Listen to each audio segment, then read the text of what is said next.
పాకిస్తాన్లోని కరాచీ నగరంలోని లారీ ప్రాంతం ఎన్నో ఏళ్లుగా మాఫియా ముఠాలు, గ్యాంగ్ వార్లు, రాజకీయ ప్రభావానికి కేంద్రంగా గుర్తింపు పొందింది. అలాంటి ప్రాంతంలో తాజాగా మరోసారి తుపాకీ గర్జించింది. జుబైర్ బలోచ్ తన ఇంటి బయట కూర్చుని ఉండగా మోటార్ సైకిల్పై వచ్చిన ఇద్దరు దుండగులు అతడిపై విచక్షణ రహితంగా కాల్పులు జరిపారు. ఈ దాడిలో జుబైర్ బలోచ్తో పాటు మరో ఇద్దరు గాయపడ్డారు. వెంటనే సంఘటనా స్థలానికి చేరుకున్న పోలీసులు గాయపడిన వారిని ఆసుపత్రికి తరలించి కేసు నమోదు చేసి దర్యాప్తును ప్రారంభించారు.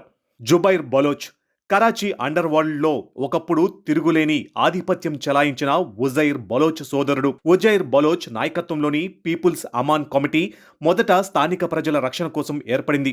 అయితే కాలక్రమేణా అదే సంస్థ వసూళ్లు, కిడ్నాప్లు, హత్యలు, గ్యాంగ్ ఘర్షణలు వంటి తీవ్రమైన నేరాలకు కేంద్ర బిందువుగా మారింది. 1990ల చివరి నుంచి 2010 వరకు లారీ ప్రాంతం ప్రత్యర్థి గ్యాంగ్ల రక్తపాతానికి వేదికైంది.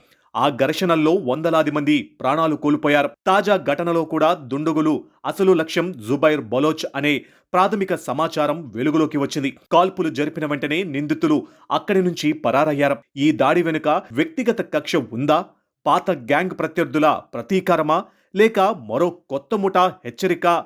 ఈ అన్ని కోణాల్లో పోలీసులు దర్యాప్తు చేస్తున్నారు.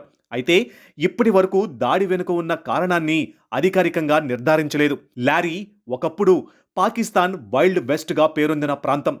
నేరాలు, గ్యాంగ్ వారులు, తుపాకీ కాల్పులతో ఏళ్ల తరబడి వణికిపోయింది. ప్రభుత్వం ప్రత్యేక ఆపరేషన్లు చేపట్టిన తరువాత పరిస్థితులు క్రమంగా అదుపులోకి వచ్చాయి. కానీ ఇప్పుడు ఉజైర్ బలోచ్ కుటుంబ సభ్యుడిపై జరిగిన ఈ దాడి పాత గ్యాంగ్ వైరం మళ్లీ మొదలవుతుందా అనే అనుమానాలకు బలం చేకూరుస్తుంది. అయితే దీనిపై ఇప్పటి వరకు అధికారిక నిర్ధారణ లేదు. ప్రస్తుతం పోలీసులు సీసీటీవీ దృశ్యాలు, ప్రత్యక్ష సాక్షుల వాంగ్మూలాలు, ఫోరెన్సిక్ ఆధారాలను పరిశీలిస్తున్నారు. ఇంతకీ దాడి చేసిన వారు ఎవరు? గ్యాంగ్ వారితో సంబంధం ఉందా, లేక పూర్తిగా వ్యక్తిగత కారణాలేనా? ఈ ప్రశ్నలకు సమాధానం దర్యాప్తు పూర్తయిన తర్వాత తేలనుంది. కరాచీలో చోటు చేసుకున్న ఈ కాల్పుల ఘటన పాకిస్తాన్లో మళ్లీ గ్యాంగ్ వార్ల చర్చకు తెరతీసింది. అయితే ఈ ఘటన పాత గ్యాంగ్ వైరం వల్లే జరిగిందని ఇప్పటి వరకు అధికారులు ధృవీకరించలేదు.